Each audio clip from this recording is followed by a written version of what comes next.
सहलीच्या बसला अपघात झालेला आहे। जुन्नरमधल्या एका दुर्घटनेसंदर्भातली बातमी। यात 15 विद्यार्थी जखमी झालेले। सहलीच्या बसला अपघात झालाय। कल्याण अहिल्यानगर मार्गावर जुन्नरमधल्या सहलीच्या बसला अपघात झाला। ओतूर जवळ चालकाचा ताबा सुटला आणि त्यामुळे बस उलटली आहे। यात 15 विद्यार्थी जखमी झाले। अपडेट्स घेऊयात आमचे प्रतिनिधी रोहिदास गाडगे यांच्याकडून। रोहिदास, 15 विद्यार्थी जखमी झाल्याचं कळतंय। इतर विद्यार्थ्यांबाबतची काही माहिती? खरं तर अहिल्यानगर जिल्ह्यातील नेवासा तालुक्यातली जिल्हा परिषदची शाळा आहे। या शाळेतले विद्यार्थी जुन्नर तालुक्यामध्ये सहलीसाठी येत होते।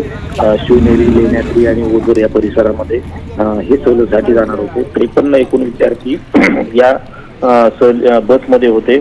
सकाळी 7च्या सुमारास ही बस आळेफाटाच्या दिशेने जात असताना चालकाचं गाडीवरील नियंत्रण सुटल्यानंतर बाजूला असणाऱ्या डिवायडरला ही बस धडकली आणि त्यानंतर पलटी झाली। यामध्ये 15 विद्यार्थी जखमी झाले। जखमींना स्थानिक नागरिकांच्या मदतीने आळेफाटा येथे रुग्णालयात दाखल करण्यात आलेलं आहे। त्यांच्यावरती सध्या उपचार सुरू आहे।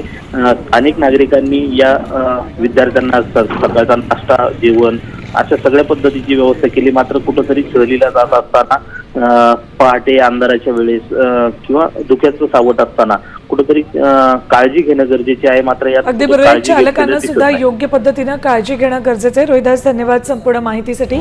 तर सहलीच्या बसला अपघात झाला आणि यात 15 विद्यार्थी जखमी झाले।